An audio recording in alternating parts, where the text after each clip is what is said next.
So today, San Francisco celebrates Pride, and we mark this in worship at Calvary because too many churches and religions have told these beloved children of God, those who are members of the lesbian, gay, bisexual, transgender, queer, and intersex community, that they are not welcome, that there is no place for them in the church or in God's family. Today we choose and hopefully exhibit radical love and radical inclusion, the very kind of love and inclusion that Jesus modeled for us. There was a time in my own life where I would have been confused or maybe even offended by seeing a rainbow flag hanging outside of a church. I grew up in the South in a Korean immigrant community, and I really wanted to be a good Christian. And not all, but some of the loudest voices told me that there was only one way to do that, and it included being against the, quote, gay issue. That's how I entered seminary. And as a student of theology, I read and studied about this issue. I wanted to figure out both sides of the issue, to be well-versed, to know everything on this issue. But then people I knew, friends, dear friends, who wanted to be ordained but at that time could not be, started to come out to me. And then it wasn't about an issue anymore. It was about people, about relationships, about beloved children of God. And then it became clear to me, at least, that I could only choose love. Today, as I see this congregation adorned with rainbow flags, I am proud. Proud to be an ally, proud to be part of a congregation that faithfully and visibly pronounces love. I am proud. But if you are confused or offended or hurt, please, let's talk about that. Let's be in dialogue and in conversation when we don't agree, because I believe we are stronger together than apart, that our disagreements do not have to necessarily divide us, that we can be God's church discerning together rather than retreating into our own echo chambers that simply parrot back to us what we already believe. And no matter where you stand this morning, we wanted you to hear some voices from the pews of people who have chosen love again and again in their lives and through their actions, often with the help of their faith community. And while I know that there are so many stories of each of you choosing love in your lives, it is a pleasure to have with us sharing this morning Jim Dees and Marion Stanton. First, we welcome Jim Dees. After being unchurched for 27 years, Jim and his partner Richard came to Calvary for an organ recital on the 4th of July, 1999. The next Sunday, Jim came back and has never left. Jim has served as a deacon and a deacon moderator. Then in 1999, Jim was hired as the equipping director and was on the staff for 10 years in this capacity. This morning, Jim shares a part of his story with us. Jim? Thank you, Joann. Backing up and filling in, I want to tell you a story that happened here with Laird Stewart and me in a committee meeting about 10 years ago when we were all arguing over ordination of gays. Laird had the habit of using the words, practicing homosexual. Practicing homosexual. I said, Laird, I am not a practicing homosexual. I've got it down pat. I don't need to practice. Gays can be funny. About 10 years before I came in those doors, Richard and I went to the Church of Religious Science. Not Scientology, the Church of Religious Science, a beautiful, beautiful spiritual philosophy. But during those years, I said to myself, I was hungry to come back to my Presbyterian roots, but had no idea how we'd be able to do that. On the July 4th weekend, the Jazz Festival was going on in 1995, and we walked up here, and thanks to Joe Byer, who, by the way, after I joined, stopped doing this because he didn't want any more of me. We sat in the pew out there, and I swear I did this. I said, "Richard, this smells like a Presbyterian church." And later, Alden Gilchrist told me it's because we cooked so much bacon in the kitchen, so that's why it smells like a Presbyterian church. So I did come back, as Joann said, and I was gay. Well, I am gay. I was. I was gay. I was on Social Security disability, and I was handicapped. To a Pacific Heights church. Boy, does that take guts. But they didn't care. This congregation is full of the most wonderful people in the world. They took me in. Within a couple of years, I was a deacon. And then Carol Karuba and I were asked to start a brand new ministry called the Stephen Ministry.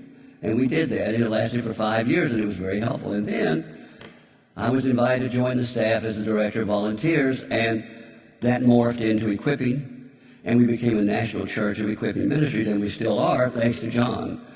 So God took me in his hands at 52 years old and said, it's time you got back to work, boy.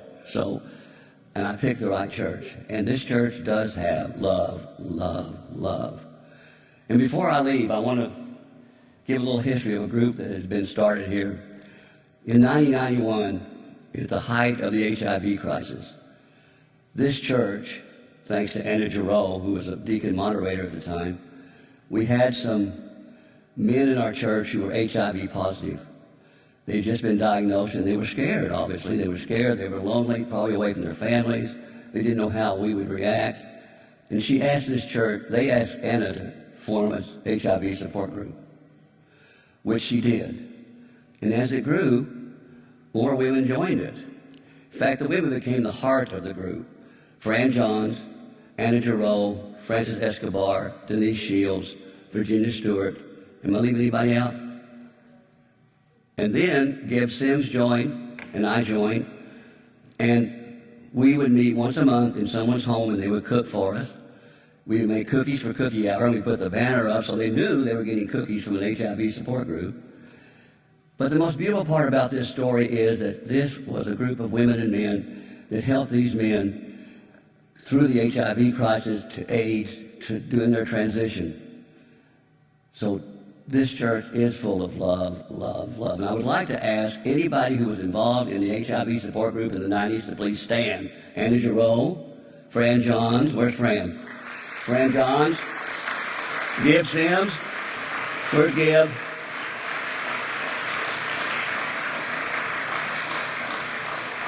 So this church has always been love, love, love, love. Thank you.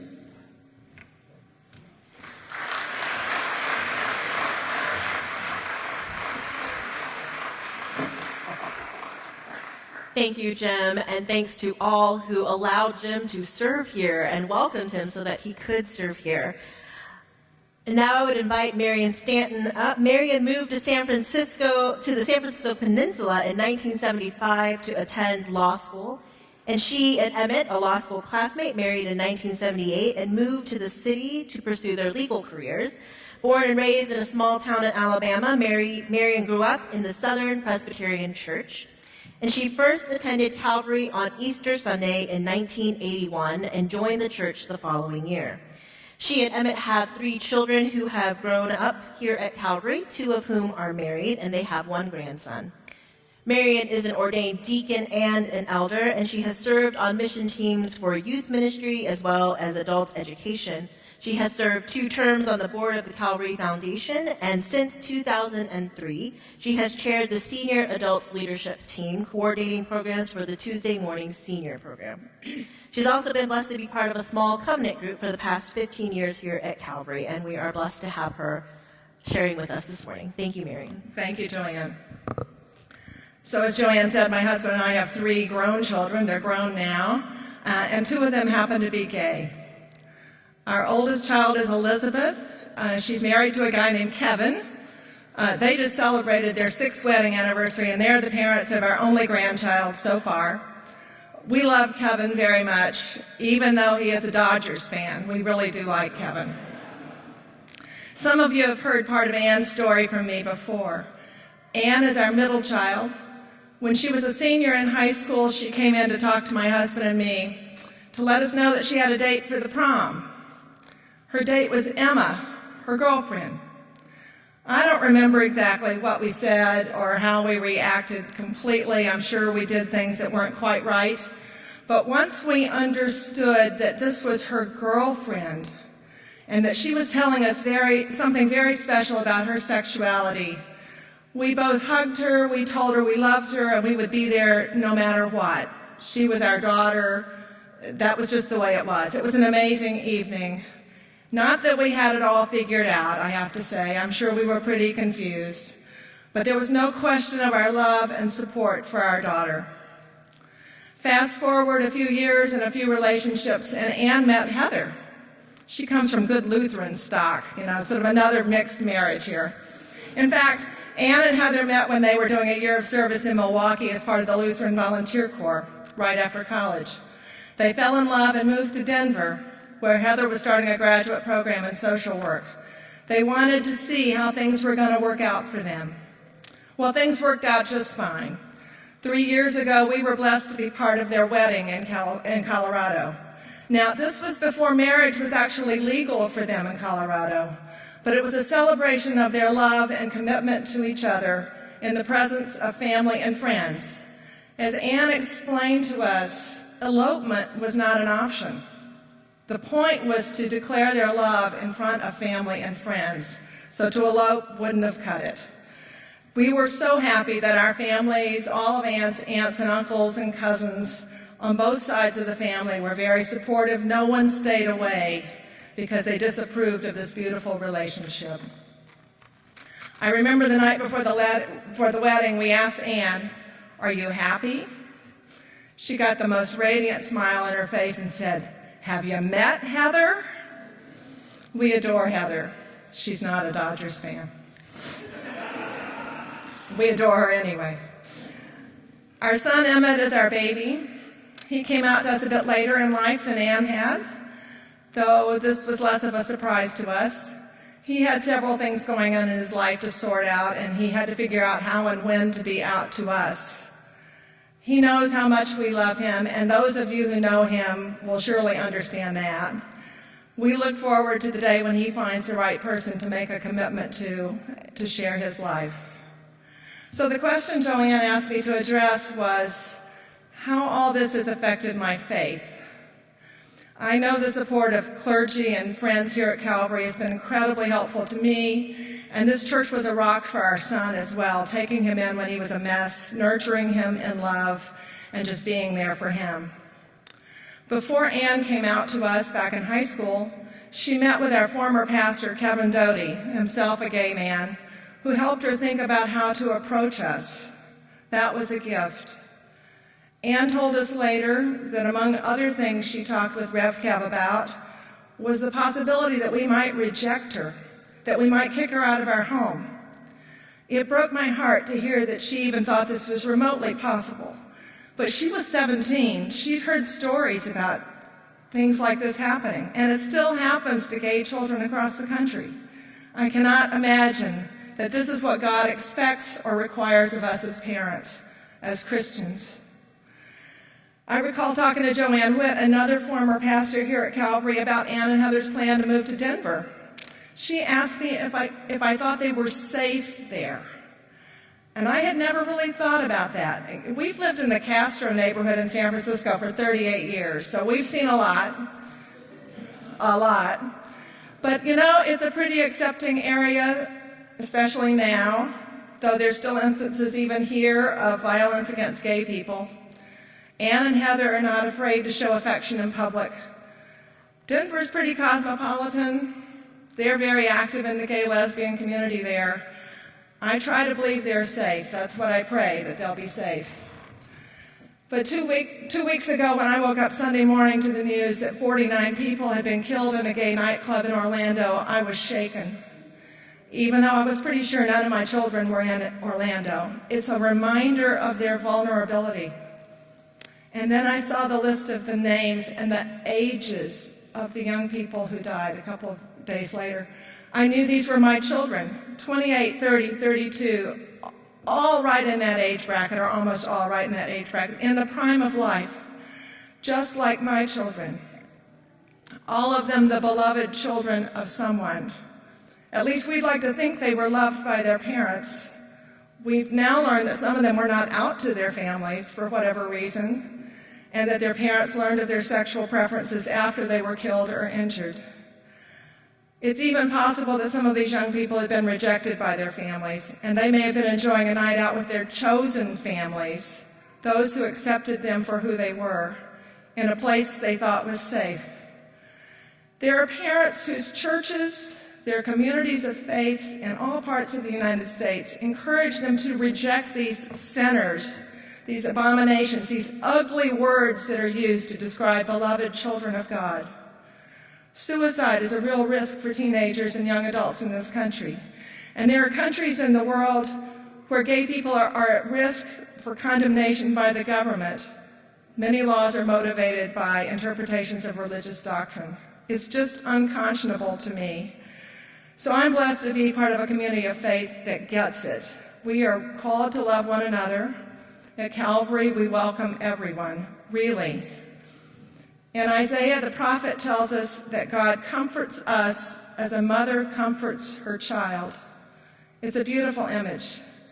God loves us more than we can imagine and calls us to love everyone, no exceptions. I'm grateful to have this community of love as my community of faith. Thank you.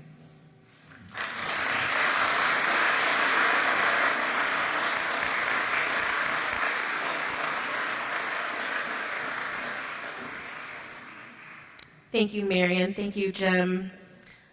Friends, our God is a God of love, of abundant and radical love, and there is no day like today to proclaim the good news of this gospel. As Kermit the Frog once sang, it's not easy being green. It's not easy being anything other than heterosexual and cisgendered in our society. It's not easy being an ally. It's not easy to choose love when hate is proclaimed so loudly and so violently. But it is beautiful, and perhaps it is the very work of love that God is calling us to do this morning. Friends, thanks be to God, for we are each loved and called to that love. Amen.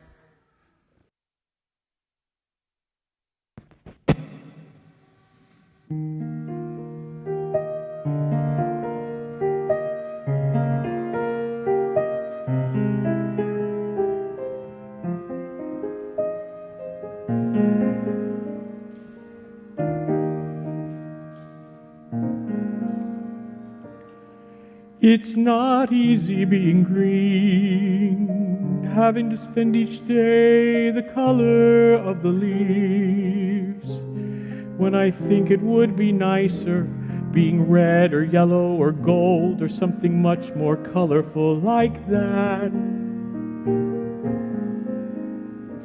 It's not easy being green. It seems you blend in with so many other ordinary things, and people tend to pass you over because you're not standing out like sparkly flashes in the water or stars in the sky. But green is the color of spring, and green is cool and friendly like. Green is big like an ocean, or important like a mountain, or tall like a tree. When green is all there is to be, it makes you wonder why. But why wonder, why wonder? I am green and it'll be fine. I think it's what I ought to be.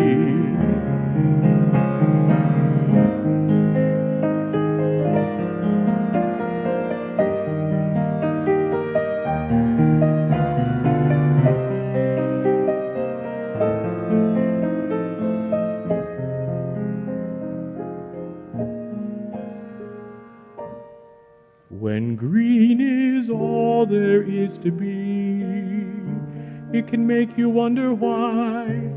But why wonder why I am green, and it'll be fine. I am green, I am green, and it's beautiful.